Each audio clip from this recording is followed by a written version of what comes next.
નમસ્કાર વિદ્યાર્થી મિત્રો, હાર્દિક સ્વાગત છે તમારો YouTube ચેનલની અંદર. આજે આપણે જોવાના છીએ ધોરણ 10 વિષય છે સામાજિક વિજ્ઞાન, એનું ચેપ્ટર નંબર 17. ઈ છે આર્થિક સમસ્યા અને પડકારો, ગરીબી અને બેરોજગારી. હવે આગળના ઘણા બધા વિડિયોની અંદર આપણે ચર્ચા કરી ચૂક્યા છીએ કે ગરીબી શું છે, ગરીબી કેવી રીતે ઉત્પન્ન થાય, કેવી રીતે ગરીબી આવે છે આપણી અંદર, બરાબર. હવે આપણે આજે ઈ સમજવાનું છે કે આ ગરીબીને દૂર કરવા માટે આપણે શું કરી શકીએ, આપણી પાસે એવા કયા પ્રયાસો છે, એવા કયા આપણી પાસે એવા જે કાર્યો એવા કયા છે કે જે કરીએ તો આપણી ગરીબી દૂર થઈ શકે, બરાબર. તો એના વિશે આજે આપણે વિડીયોમાં ચર્ચા કરવાની છે, બરાબર. એનું હેડિંગનું નામ છે ગરીબી નિવારણના કાર્યક્રમ. હવે ગવર્મેન્ટે ગરીબી દૂર કરવા માટે જેટલા કાર્યક્રમો ચલાવ્યા હોય, જેટલી યોજનાઓ બનાવી હોય લોકો માટે, આ બધી યોજનાઓની આજે આપણે ઇન ડિટેલ ચર્ચા કરવાની છે, બરાબર. તો વિડીયો છે એને સ્કીપ કરી અને ક્યાંય ન જતા, બરાબર છે, જેથી કરી અને તમને હરેક યોજના વિશે ખબર પડે કે જેથી કરીને આ યોજના તમારે લેવી હોય તમે લઈ શકો છો, બરાબર. અને ક્યાંથી યોજના શું છે, કેવી રીતે મળે, એના વિશે બધી માહિતી આમાં મળશે તમને વિડીયોની અંદર, બરાબર. તો વિડીયો છે ને છેલ્લે સુધી છોડી અને ક્યાંય પણ જતા નહીં, અને છેલ્લે તમને આઈએમપી પણ મળશે, બરાબર. ચાલો, સૌથી પહેલી યોજના એવી છે પ્રધાનમંત્રી કૃષિ સિંચાઈ યોજના. હવે જરાક જોવ તો છોકરાઓ, તમને આ યોજનાની અંદર તમને એના નામમાં જ જવાબ મળી જાય છે. જો કૃષિ સિંચાઈ યોજના, કૃષિ એટલે શું થાય તો કે કૃષિ એટલે થાય છે ખેતી, અને સિંચાઈ એટલે શું થાય, પાણી. એટલે ખેતીની અંદર શું આપવું, પાણી આપવું.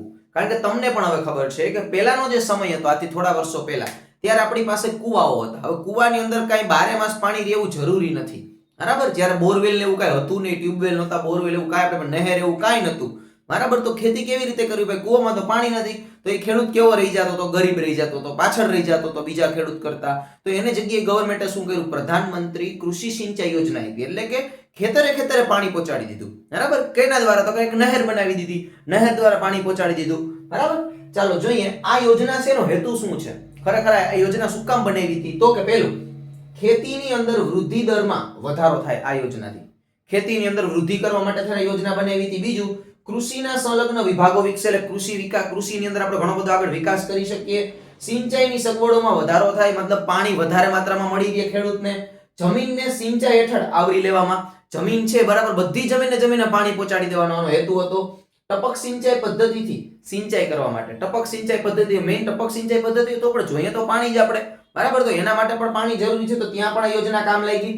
પ્રત્યેક ખેતરને પાણી મળી રહે, એ પણ એનો હેતુ હતો આ યોજનાનો. બીજું, નાના અને મોટા ચેકડેમ ઊભા કરવા આ યોજના દ્વારા, જેથી કરી અને નાના તમે થોડા ખેતર વચ્ચે આપણે મોટા ચેકડેમ બનાવી નાખીએ તો એનાથી શું ફાયદો થશે, તો કે તમે ચેકડેમમાં પાણી ભરો એટલે પાણી જમીનમાં જશે, જમીનમાં પાણી જશે એટલે જમીનમાં પાણીનું સ્તર કેવું આવશે, ઊંચું આવશે, બરાબર. તો તમે બોરવેલ, કુવા હોય તો કુવાની અંદર પણ ઓટોમેટિક પાણી આવી શકે જમીનમાં નીચેથી થઈને, બરાબર. એટલા માટે થઈ અને આ યોજના બનાવવામાં આવી હતી. હવે યોજનાનો ફાયદો શું થાય ભાઈ, અથવા તો શું થયો ફાયદો, બંને આપણે જોવાનું છે. પહેલું, ખેડૂતોને ખેતીના જોખમ અને દેવામાંથી બહાર લાવવા. દેવામાંથી બહાર લાવવા એટલે શું ભાઈ, તો કે ખેડૂતે કોઈ પાસેથી પૈસા ઉધાર લીધા છે, બરાબર, તો એ પાક વ્યવસ્થિત થાય તો એને આપી શકશે ને, અરે બાકી તો આપી ન શકવાનો, કારણ કે બાકી તો એ બેરોજગાર રહેશે. તો પાણી જ નથી તો પાક કેમ લેવાનો, પાક નથી તો પૈસા ક્યાંથી. એટલે ગવર્મેન્ટે શું વિચાર્યું કે આપણે કામ કરીએ, પ્રોબ્લેમ પાણીનો છે ને તો આપણે પાણી આપી દઈએ.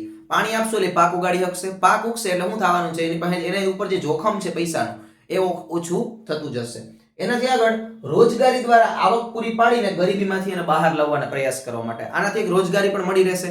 હવે પાણી હોય તો એક ખેડૂત છે બીજા લોકોને કામે પણ રાખશે, બરાબર. પાણી જ નથી તો પાક નહીં થાય, પાક નહીં થાય તો લોકોને કામે રાખીને કરવાનું શું, બરાબર. એટલે ખેડૂત છે એને આપણે જો પાણી આપી દઈએ તો એ શું કરી શકશે, તો કે એ ખેડૂત છે એ પોતે બીજા લોકોને કામે રાખી શકશે. એટલે એક જાતની શું ઉત્પન્ન થશે, રોજગારી પણ ઉત્પન્ન થઈ શકશે આનાથી, બરાબર. એટલે આ કૃષિ સિંચાઈ યોજનાના બે ફાયદા છે. એક તો ખેડૂતને પાણી મળી રહે, અને જે લોકો કામ નથી કરતા, જેને કઈ કામ નથી મળતું, ગરીબ છે, એ લોકોને એક રોજગારી મળી રહેશે. એટલે બે ફાયદા છે આના, બરાબર. એનાથી આગળ જોઈએ પ્રધાનમંત્રી ફસલ વીમા યોજના. જો ફસલ એટલે શું થાય, ફસલનો મિનિંગ થાય પાક, બરાબર. કોઈ પણ આપણે જે ઉત્પાદન મેળવીએ છીએ પાકનું, એને કહેવાય ફસલ, બરાબર. ચાલો, આ યોજનામાં શું છે, તો કે આ યોજના દ્વારા ખેત સુરક્ષા વીમા, ખેતરને સુરક્ષા માટેનો વીમો આપે છે ગવર્મેન્ટ, જેથી કરીને એમાં ઢોર ને આમ તેમ ન આવે, જેથી પાક ન બગડે આપણો. એનાથી આગળ આ યોજનાને વધુ સુગ્રસિત કરીને કુદરતી આફતોથી ખેડૂતોને થતી નુકસાનીમાં, એમાં કુદરતી આફતોથી થતી નુકસાનીમાં આર્થિક ટેકો પૂરો પાડે. હમણાં લાસ્ટમાં જ આપણે થયું છે ગુજરાતની અંદર કમોસમી વરસાદ પડ્યો તો 2-3 દિવસ સુધી તો ગવર્મેન્ટે બધા લોકોને 22,000 રૂપિયા કઈ હેક્ટર દીઠ કેવી રીતે કઈ દીધેલા છે. તો આને શું કહેવાય, આ કઈ યોજના થ્રુ દીધું છે? તો કે પ્રધાનમંત્રી ફસલ વીમા યોજના દ્વારા. બરાબર, જેથી કરીને ખેડૂતને શું થાય છે, જે નુકસાની ગઈ છે એને નુકસાની જાય નહીં અને એના પૈસા પાછા મળી જાય. બરાબર, તેમાં સહાય કરવી. બીજું, ટેકાના ભાવે કપાસની ખરીદી કરવાની. કેના ભાવે? કોઈ પણ પાકની. આ શબ્દ તમે વારંવાર સાંભળતા છો, ટેકાના ભાવે ખરીદી, ટેકાના ભાવે ખરીદી. તો ટેકાના ભાવે ખરીદી કરવી. આ ખરીદીની અંદર બોનસ આપવું, પાકમાં થતા નુકસાનને વળતર આપવાનું આ યોજનાની અંદર કાર્ય થાય છે. કોઈ પણ પાકને નુકસાની ગઈ છે એ પાકને શું મળે છે? વળતર પ્રોપર આપી દેવામાં આવે છે. બીજું, ભાવ છે. ગુજરાતની અંદર આજે કપાસનો ભાવ ધારો 2,000 રૂપિયા હોય તો પછી બધે 2,000 રૂપિયા છે, થોડો ઘણો ડિફરન્સ હશે. તો ભાવોની સ્થિરતા જાળવી રાખવા માટે પણ ક્ષતિમુક્ત કૃષિ ભાવ પંચની આપણે આ યોજના દ્વારા રચના પણ કરેલી, જેથી ખેડૂતોને ક્યાંય નુકસાની ન જાય. બરાબર, ગમે તે યાર્ડમાં એ પોતે વેચવા જઈ શકે અને પ્રોપરલી એને શું મળી શકે? એના ભાવ મળી શકે. બરાબર, તો આ બે યોજના છે. આની અંદરથી જાણવા જેવું ઘણું બધું છે છોકરાઓ. બરાબર, તો આ યોજના વિશે આપણે જાણવું પણ જરૂરી છે. આપણને ખબર પણ હોવી જોઈએ ભવિષ્યની અંદર. શું ખબર? ભવિષ્યમાં ખેતી કરવાની થાય તો. બરાબર છે, કારણ કે જરૂરી તો નથી કે ભારતની અંદર કેરિયર છે આપણે જેમાં ધાર્યું એમાં બની જ શકે. કદાચ ખેતી કરવાની થાય તો ગવર્મેન્ટ આટલી બધી આપણને સહાય આપે છે.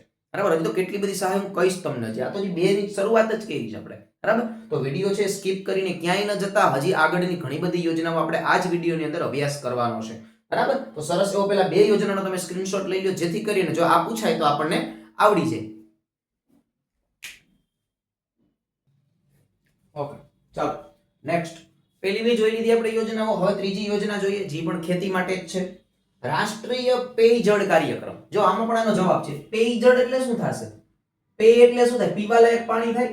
પીવાલાયક પાણી એને પેયજળ કાર્યક્રમ કહેવાય. જો અહીંયા આ યોજનાની અંદર ગવર્મેન્ટે શું કર્યું છે?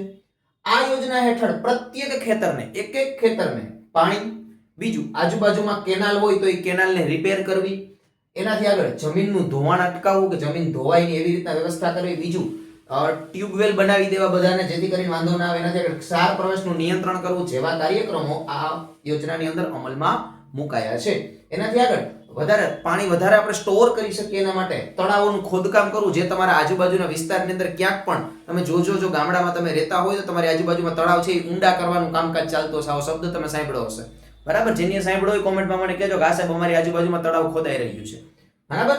બીજું, વોટર શેડ બનાવવાનો વિકાસ કરો. પછી ટાંકીનું નિર્માણ કરવું, જેથી પાણી અંદર સ્ટોર થઈ શકે.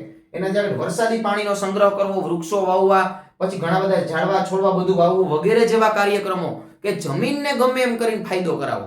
બરાબર, અને વધારે જો ઝાડવા વાવશો તો વરસાદ વધારે આવશે. બરાબર, તો આપણે બધી યોજના જે આ બધું જે કાર્યક્રમો છે બધા આપણે વધારે એપ્લાય કરી શકશું. બરાબર, આટલા કાર્યક્રમો આની અંદર થાય છે. આનાથી ફાયદો શું થાય ભાઈ? તો જો ગ્રામીણ ક્ષેત્ર એટલે ગામડા લેવલે કૃષિ ક્ષેત્ર ઉપર આધારિત જે ગરીબ કુટુંબો છે એને ગરીબીમાંથી બહાર લઈ આવી શકાય છે. બરાબર, અને આર્થિક અને ટેકો અને સહાય એને મળી રહે છે, એટલે વાંધો આવતો નથી આ યોજનાની અંદર. બરાબર છે. હાલો, એનાથી આગળ આ બહુ મસ્ત અને જોરદાર છે, ખેડૂતો માટે બહુ કામની છે અને અત્યારે ખૂબ ખેડૂતોનો લાભ લઈ રહ્યા છે. બરાબર, ઈ છે બેંક ધિરાણ યોજના. બરાબર, બેંકમાંથી અલગથી તમને એક લોન મળે છે ખેડૂતોને. બરાબર, કોઈ પણ પાક લઈને પાક માટે. બરાબર, એને પાક વીમો કહેવાય છે. આની અંદર તમે લોન લ્યો છો જ્યારે ખેતી ઉપર, ત્યારે તમને ખૂબ ઓછા વ્યાજ દરે, જ્યારે આજે આપણે ઘર છે, કાર છે, બાઇક છે, આ બધાની લોન લઈએ ને આપણે, તેમાં ઓછામાં ઓછું વધારે પડતું વ્યાજ હોય, 10%, 8% આસપાસ. જ્યારે આની અંદર એટલું બધું વ્યાજ હોતું નથી, હાવ નજીવું વ્યાજ હોય છે વર્ષનું. બરાબર છે. ચાલો, રાજ્ય સરકાર છે ખેતી ક્ષેત્રે લાભકારક યોજનાઓની અંદર ખરીફ પાક માટે, કેના માટે? ખરીફ પાક માટે તદ્દન નજીવા વ્યાજ દરે. કેવો વ્યાજ દર? નજીવો વ્યાજ દર એટલે શું થાય? ખૂબ ઓછું પ્રમાણ. નજીવા વ્યાજ દરે બેંક દ્વારા એક ધિરાણ પૂરું પાડે છે તમને. એટલે ધિરાણ એટલે પૈસા આપે છે. બરાબર. બીજું, પશુપાલન માટે પૈસા દેતા. તમને ખ્યાલ હોય તો જે લોકોના ઘરે ગાય હોય, ગાય પાયરી હોય જે લોકોએ, એ લોકોને ગાય માટે પણ એના ખોરાકનો એક વીમો આવે છે. દર મહિને 900 રૂપિયા આવે છે, આ ખ્યાલ હોય તો. બરાબર, જો તમારે આવતા હોય તો કોમેન્ટની અંદર કહેજો કે આ સાહેબ અમારી ગાય એમાં પાયરી છે, એના માટે અમારે 900 રૂપિયા આવે છે. બરાબર, એનો પણ અત્યારે વીમો આવે છે. બીજું, ખાતરના સંગ્રહ માટેની સુવિધા કરી આપે છે ગવર્મેન્ટ. એનાથી આગળ અને કેન્દ્ર સરકારની આ સિંચાઈના કાર્યક્રમો પણ રાજ્ય સરકારે નક્કરમાં પગલા ભર્યા છે. બરાબર, ગવર્મેન્ટ કેન્દ્ર સરકાર તરફથી અને રાજ્ય સરકાર તરફથી બંને તરફથી તમને લોન જોતી હોય તો મળી શકે છે. બરાબર, તમારે જે કામ માટે ખેતીમાં જોતી હોય એના માટે તમને લોન મળે છે. એનાથી આગળ ઇનામ યોજના. ઇનામ યોજના એટલે સાહેબ લ્યો, આ તો નામમાં જ જવાબ આવી ગયો એમ સાહેબ. ઇનામ એટલે હું ખેડૂતોને ઇનામ આપવામાં આવે એમ? ના, એવું નથી. ઇનામ યોજના છે એટલે આપણે જોઈએ ઇનામ યોજનાની અંદર શું છે. બરાબર, આમ જોઈએ ને તો IMP યોજના પણ છે, પૂછાય એવી છે 2 માર્કની અંદર, ક્યારેક પૂછાય. આ યોજના હેઠળ ખેડૂતો માટે કૃષિ બજાર ઊભું કર્યું. શું કર્યું? કૃષિ બજાર ઊભું કર્યું, જેમાં ખેડૂત છે એ પોતે ઓનલાઈન પોતે ઉત્પાદન કર્યું છે એને પોતે ઓનલાઈન રજીસ્ટ્રેશન કરાવી શકે છે અને સૂચિબદ્ધ કરાવી શકે છે અને પોતે ઓનલાઈન ને વેચી શકે છે. બરાબર. બીજું, આનાથી નવો ફાયદો શું થયો તો કે વેપારી છે કોઈ પણ જગ્યાએથી તે ઉત્પાદનની બોલી લગાવી શકે છે. ઓલું એમેઝોનમાં કેમ હોય કે જેને જે પ્રોડક્ટ જોતી આપણે કેમ મંગાવી લે, જે આપણે આમાં ફોટા દેખાતા હોય એટલે આપણે શું કરી નથી પ્રોડક્ટ મંગાવી લે. સેમ અહીંયા એવું જ છે, તમે તમારું ઉત્પાદનનો ફોટો પાડો મૂકો અથવા તમારું ઉત્પાદન છે ને ત્યાં પ્રસ્તુત કરો એટલે સામે કોઈ પણ બીજી જગ્યાએ વેપારી બેઠો હશે ત્યાંથી બેઠો બોલી લગાવશે કે ભાઈ તમારા કપાસના હું 1600 રૂપિયા આપી, તો બીજો એમ કહેશે હું 1700 આપી. હવે તમને યોગ્ય લાગે અને તમે વેચી દો. બરાબર, લગાવી શકો છો. બીજું, આનાથી એક મોટો બેનિફિટ શું થયો તો કે વચેટિયાઓ. આ વચેટિયાઓ એટલે શું એ હું તમને કહું છું. વચેટિયા પછી દલાલ શબ્દ આવે, તમને ખ્યાલ હોય તો દલાલ એટલે આપણી ભાષામાં કહેતો બ્રોકર. બરાબર, એ ખેતીમાં પણ હોય છે બ્રોકર. ધારો કે તમારે કપાસ વેચવો છે તો તમે ડાયરેક્ટ ધારો કે યાર્ડમાં નથી જતા, તો તમારા ગામની અંદર કોઈ પણ એક વેપારી હોય, એ શું હોય છે? દલાલ હોય. એ શું કરે? આવીને તમારો કપાસ પોતે લઈ જાય, પોતાનો ખટારો બોલાવી લે, એમાં ખટારો ભરીને પોતે યાર્ડમાં મોકલાવી દે પછી. બરાબર, અને પોતાને શું મળે? દર મણ કપાસ હોય ને તેમાં 50-60 રૂપિયા પોતાને મળતા હોય. બરાબર, તો વિચારી શકો છો કે કેવડા રૂપિયા તમારો અડધો, તમારો 20% કપાસ તો એકલો ઈ જ લઈ જાય વગર મફતનો એમને. બરાબર, એના કરતા જો તમે જાવ છો આજે યાર્ડની અંદર તો તમને એ બેનિફિટ એક્સ્ટ્રા મળે. બરાબર, એટલે આનાથી શું ફાયદો છે? તમે ઓનલાઈન રજીસ્ટ્રેશન કરો એટલે દલાલથી થતા નુકસાનથી ખેડૂતોને બચાવીને વધુ ભાવરૂપી વળતર મળે અને હરીફાઈથી વધુ આર્થિક લાભ મળે છે. હરીફાઈથી કેમ ભાઈ? આ શબ્દ સાહેબ ના સમજાણો. હરીફાઈથી શું? ઉદાહરણ હું તમને આપું છું.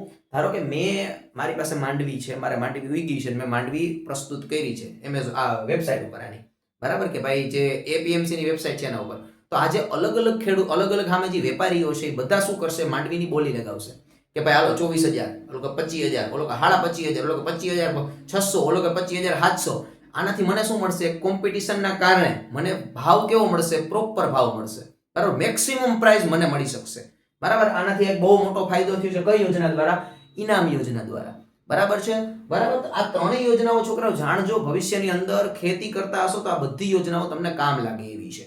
બરાબર, સરસ એવો તમે આનો સ્ક્રીનશોટ લઈ લ્યો. જો પૂછાય તો આપણને આવડી જાય અને માહિતી માટે પણ આ ઇમ્પોર્ટન્ટ છે. બરાબર, અને માહિતી હોવી આપણી પાસે ખૂબ જરૂરી છે. માહિતી વગર તમે દેશની અંદર જીવી શકતા નથી. બરાબર, એટલે સરસ એવાનો સ્ક્રીનશોટ લઈ લો જેથી તમને બધી માહિતી મળી રહે.